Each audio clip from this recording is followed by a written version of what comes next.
This channel is supported by Truefire. Truefire is an online library enough, you can get the Truefire All Access Pass for as cheap as they ever do it, the $99 thing. So just jump and do that if you're looking for the best price you can get Truefire All Access for. Okay, I didn't realise how bad things were out there, but apparently some of you guys, when you play a guitar, just for a tiny bit, you're actually wrecking your strings. And I didn't realise that people were having to play like this. So I wanted to make a video on it. I've asked D'Addario if they want to sponsor this one. They may or may not have, but in any case, I use D'Addario strings and D'Addario picks, and I work with D'Addario sometimes, but I was really sort of taken aback by this. So let's get into this a little bit, but this guitar, I 100% need to change strings on it, and they've only been on there a week. So my mate just put these strings on. Literally, he had like 3 gigs at the weekend. This is Jake. He's in his 20s. Honestly, I can't believe the speed with which he manages to age these things. Also, these saddles, bruv. The guy must be just a walking ball of acid. So yeah, for me personally, I don't have to change my strings very often at all. I don't know how much of this you're going to see. Like, those strings have been on this guitar for absolutely ages, and are not in anywhere near as bad condition. They might be coated, to be fair, but these ones aren't. And look at the difference, like, my strings just do not age. Whereas this is something else entirely. I think it's 3 gigs that he's played on them.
So I lent this guitar to my buddy Jake Loosemore, great player, young guy. He's in his like 24 now, I think.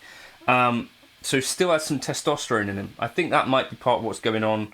I also think, for me, I think my makeup is slightly different. This is not an issue for me. So I think we can get into this video, like, what strings are for what type of people to some extent, because after working with D'Addario on some of this stuff, I've tried some things that I'd never really considered trying before, and I've sort of figured out some of the way that I'd use some of these tools. Strings are tools at the end of the day, to work for me. So my buddy Jake, his girlfriend strung this on the Friday. He had a gig on Friday, a gig on Saturday, and a gig on Sunday. This guitar's come back to me on Thursday, right? It's Thursday as I'm filming this.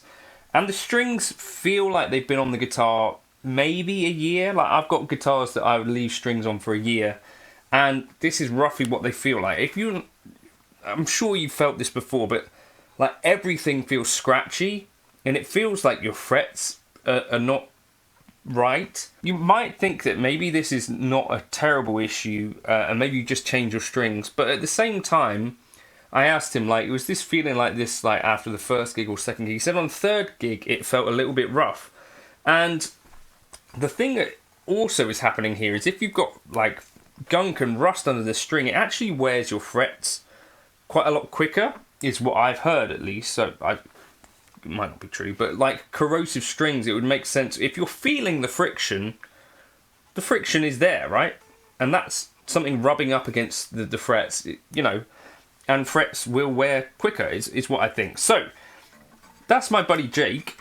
For me, personally, on my guitars that I've got as, like, daily drivers, such is the makeup of my skin that, essentially, I don't really need to change them. As long as I don't go, like, a week without playing them, nothing seems to really be a problem. And even guitars that I might sort of, you know, when I demo stuff, if I play them, like, once and then put them straight back in the case or whatever, even that sort of extreme case, it's not too bad. So for me, there isn't a huge necessarily requirement for things like what are admittedly quite an expensive upgrade. So D'Addario make these excess nickel-plated steel coated strings. I've tried these. Now, there is actually a scenario where these do make sense for me to use on a guitar that I use infrequently, which sounds a little bit backwards, but like, say I've got in my case, I've got a guitar which is like a backup Telecaster. My backup guitar, I would actually put on coated strings from this point going forward, because it doesn't get played as often. Each time I pick up that guitar, I want it to feel, you know, less grubby. And it is often the case, like, if you've got a backup guitar, like, you might have gone, like, months without playing it, and then sometimes you might be like, uh-oh, these strings are absolutely cooked from the last time I played it. So for me, that's kind of the context for where coated strings make sense for me, whereas I'm perfectly happy using the regular, either XLs, which is, like, the entry-level D'Addario stuff, which are great and what I used. They've also got the NYXLs, and they've got the XTs, so things step up a bit. But as I say, for me, I'm happy using the entry level for my sort of daily driver strings. Whereas actually my mate Jake, like, if you're trying to do a couple of gigs on a set of strings, like he was saying, I use 52 sets of strings a year. I think with the coated strings, he was using them slightly less than that. So it did make some sense. And absolutely, after feeling what these strings, like, I wouldn't want to play a gig on these. Like, I did one video on them, and then I decided I need to talk about this because this is gross. So that's the story with, like, the coated aspect of this stuff. I did also think on this guitar, before Jake had it, he's put on a set of 10s. I had a set of 9.5s, which I hadn't really realised was even a thing, particularly until I spoke to D'Addario. I was like, I'm willing to try that. And I've actually really come around to the idea that these in-between string gauges might be a really, really good idea to start dipping your toe into what I think inevitably, if we are lucky enough to continue playing guitar into our latter years, I think you want to gradually start thinking about essentially sort of stepping down through the string gauges. And it's a nice idea for me that you've actually got a possible way you don't have to go, right, I'm going straight from 10s to 9s. You've actually got, you know, a little bit of leeway there now with 10s to 9.5s, 9.5s to 9s, 9s to 8.5s, 8.5s to 8s. And by that time, I'll probably be dead and buried. Do you know what I mean? But I think that's quite a nice approach. I did try some 8s for D'Addario, and I thought that was a really interesting thing, like how different of an instrument it is to play with 8s. 9.5s on a Strat, I think, is a really nice in-between feel, which kind of gives you, like, enough resistance that it doesn't feel like 9s, which to me feel a little bit on the sort of toyish side, but equally they kind of get you a little bit closer to sort of that Gibson sort of feel. So yeah, I've done a video on 9.5s, and if I had some with me here, that's what I'd be putting on this guitar right now. I'm going to put on some 10s for now, but these are balanced tension, and I did a video on that as well. But I think there's so much to talk about with strings that, because it's like a little bit of a flat kind of subject, I think we get used to this idea that you just stick with what you know. But I would encourage you, like, I've definitely got a lot out of experimenting with these things, to the point where now I understand, for me, what the use for coated strings might be. I think my buddy Jake has also found a use for coated strings. It's more of an affordability issue for him, given that he goes through strings quite quickly anyway. I think his telly was breaking strings as well, so that was why it was like, didn't seem like that economically viable to have to keep replacing coated strings. But yeah, I've understood now what like balanced tension is, which is what's going on this guitar, where each of the strings is sort of gauged so that your string tension feels uniform across the whole set, which is a thing that John Mayer did with Ernie Ball as well, right? As I get older, what I notice is that the E string is actually considerably harder to bend than the B string and the G string.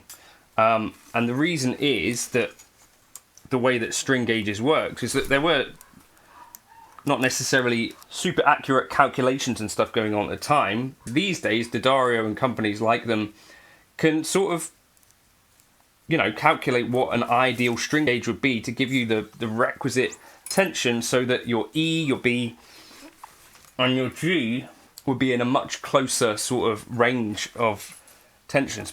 But yeah, if you've got a really sort of scratchy feeling guitar, or a guitar that you've not played for a while, consider, like, should I change the strings on this before I try to evaluate it?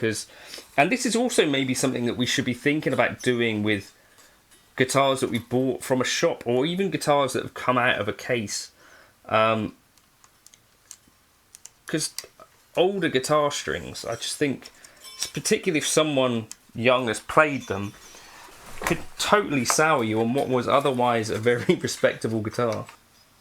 Tune the guitar up, and the strings aren't really stretched in yet, but the frets felt absolutely cooked with those old strings, and now they feel totally fine.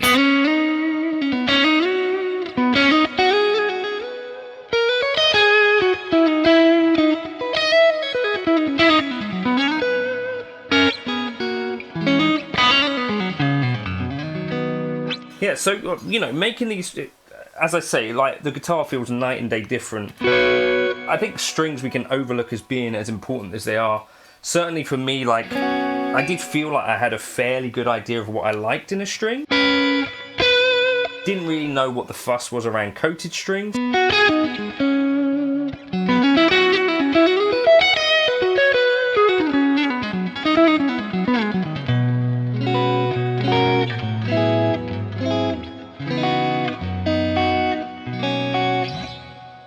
And I don't know, maybe some of you guys out there have a really good handle on what you like and why these things work for you or don't. But, you know, just experimenting with this, like, what is the use of these sort of entry-level strings if you've got coated ones? For me, I've found, I think, what works for me. You know, the daily drivers, I'll just use normal standard strings on them. Balanced tension, I think, is the way that I would go with that. On a Strat, potentially 9.5s would be something I definitely consider experimenting with. Again, that's what I had on here before. Coated strings on a backup instrument. If I'm like my buddy Jake and sort of toxic to guitar in general, then coated strings might be, you know, important for doing more than 1 or 2 gigs on a guitar. Yeah. So thanks to D'Addario for helping me figure out some of this stuff. And I wish you well in your string journey as well. But if you've got a guitar that's sat in its case for a while, if you've got a guitar that you're not feeling the love, if you're thinking, is this intonating worse than it used to? The frets feel scratchier than they used to. How old are the strings on it? Maybe that's like an easy, quick win that you could make rather than book it in with a tech. Maybe changing the strings might be all it needs.